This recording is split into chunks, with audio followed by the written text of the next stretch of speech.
Bonjour et bienvenue dans cette nouvelle parenthèse gourmande. Donc, c'est un petit moment de culture gastronomique. C'est une parenthèse qui a été voulue afin de créer, d'enrichir aussi vos connaissances gastronomiques et pourquoi pas replacer dans un dîner mondain, dans un repas, pourquoi pas dans un concours ou dans des examens. Alors, on est parti aujourd'hui, on va parler de la boulette d'Avenne, des pâtes de fruits et du negresco.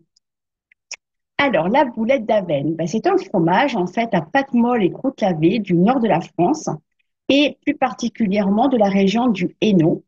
Donc, c'est un fromage au lait de vache qui est affiné pendant environ 3 mois et il est produit à partir des restes de maroilles, qui est aussi un fromage du nord de la France. La boulette d'Avenne se nomme ainsi en référence à son lieu de fabrication, donc qui est Avenne-sur-Helpe, et à sa forme. Autrefois, le fromage était confectionné avec du bas beurre. Aujourd'hui, sa fabrication est faite à partir des restes de pâtes qui ont servi, comme on l'a dit, à des restes du maroilles. La pâte est ensuite broyée, puis elle va être aromatisée avec du persil, de l'estragon et du poivre concassé. Une fois le fromage formé, il est ensuite enveloppé d'une fine couche de paprika ou de roucou qui va lui donner en fait cette couleur rouge qui est vraiment parfaitement reconnaissable. Donc, vous pouvez bien sûr l'accompagner au niveau de la dégustation avec une bière, évidemment, bière rousse ou bière ambrée. Donc, une association vraiment régionale qui va être explosive, délicieuse, pardon, mais qui va être surtout réservée aux amateurs de sensations fortes. Donc, vous l'avez sans doute remarqué, la boulette d'Avenne est en forme conique, donc de cône, et non de boulette. Ce fromage, en fait, avant la Seconde Guerre mondiale, était à l'origine en forme de boulette, mais un fromager, en fait, a eu l'idée de lui donner cette forme conique pour qu'il soit davantage reconnaissable. La forme a changé, évidemment, mais le nom est resté. C'est un fromage, évidemment, qui s'apprécie bien mieux l'hiver, car c'est un fromage qui est quand même très onctueux et très puissant en bouche. Allez, on va continuer.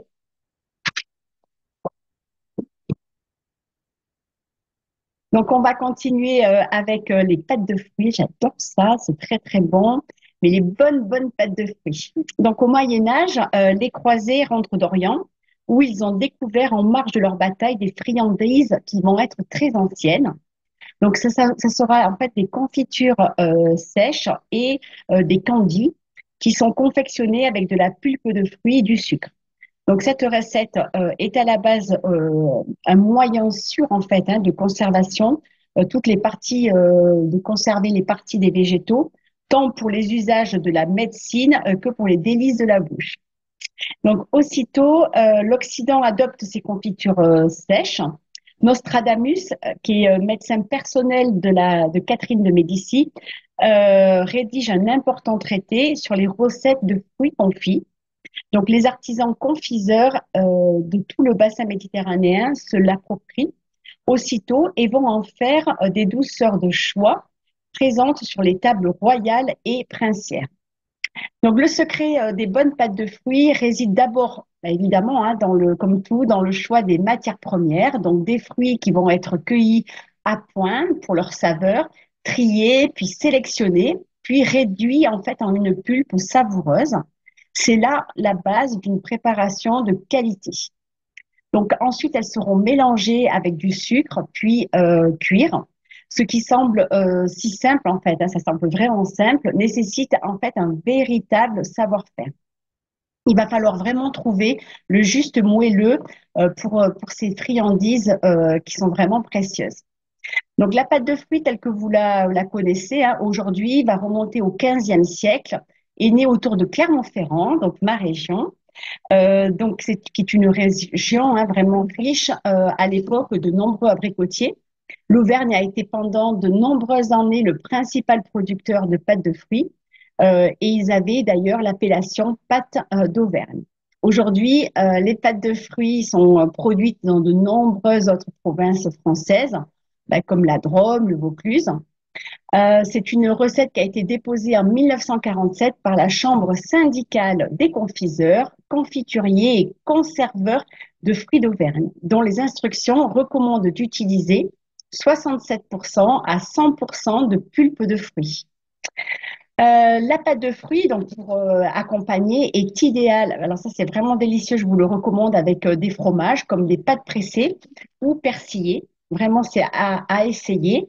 Et pour accorder au niveau des vins, on va pouvoir les accompagner avec soit un vin de la région des pâtes de fruits, soit avec un vin blanc plutôt doux, plutôt jeune, par exemple sur un vignoble de Loire ou un Bonzo ou un coteau du Layon, pardon, un Savagnard de Bissec ou pourquoi pas un coteau de Lobos.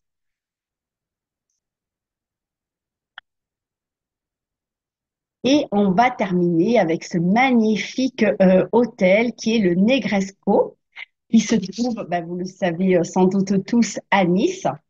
Donc, le 4 janvier 1913, Henri Negresco inaugurait à Nice l'hôtel le plus prestigieux de la promenade des Anglais. Alors, on a pu voir Grace Kelly, Jean Cocteau, Walt Disney, Marc Chagall, les Beatles, entre autres, hein. Ils y ont posé évidemment leurs valises. Jean-Baptiste Roch revisite la légende de ce palace où va en fait se mêler l'outrance du kitsch et la vie de château depuis des décennies. L'inauguration du plus grand palace de la côte donc, va avoir lieu le 4 janvier, comme on l'a dit, 1913, en présence de 7 souverains. Le succès, évidemment, est immédiat et pour sa première année d'exploitation, l'hôtel réalise un bénéfice de 800 000 francs la première année. Et chacun va s'extasier devant le grand hall de style Louis XVI. Là, on retrouve hein, une rotonde lumineuse, un tapis géant, où évidemment, on va retrouver également un ameublement qui va être signé Paul Dumas dans les 450 chambres. La modernité, évidemment, n'est pas en reste.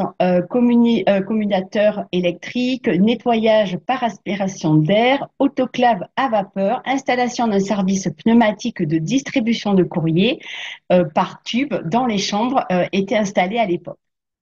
Donc, l'hôtel Negresco est un hôtel de luxe, comme on l'a dit, qui est situé promenade des Anglais à Nice.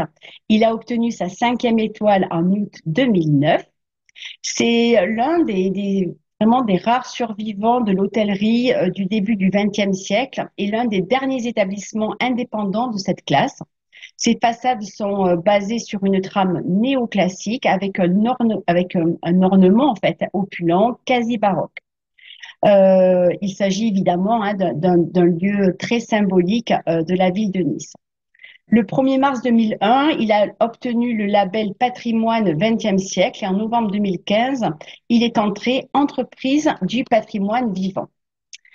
En juin 2003, les façades et les toitures de l'ensemble des bâtiments donnant sur les 4 rues, ainsi que le grand hall central dit Salon Royal, avec la verrière dont on a parlé, sont classés à l'inventaire des monuments historiques. Donc Jeanne Augier, je ne sais pas si vous en avez déjà entendu parler, qui reprend en 1957 avec son mari Paul les commandes de cette entreprise qui à l'époque était à la dérive. Ils ont été bien décidés à ce que le Negresco retrouve toute sa noblesse. Les Augier vont en quelque sorte passer plusieurs années et vont passer de 76 employés à 260.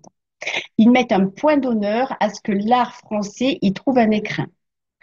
Jeanne Augier a souhaité en faire vraiment une vitrine d'art français pour sa clientèle internationale. C'est un véritable musée hein, vivant où il y a des œuvres classiques qui côtoient des créateurs contemporains. Alors qu'elle exerce le métier de promoteur immobilier, la maman de Jeanne Augier subit en fait une paralysie et l'immeuble où elle habite, sur la promenade des Anglais, ne permettait pas à l'époque de la faire monter par ascenseur dans son fauteuil. Donc en fait, le Negresco était le seul à posséder cet ascenseur qui était aussi large.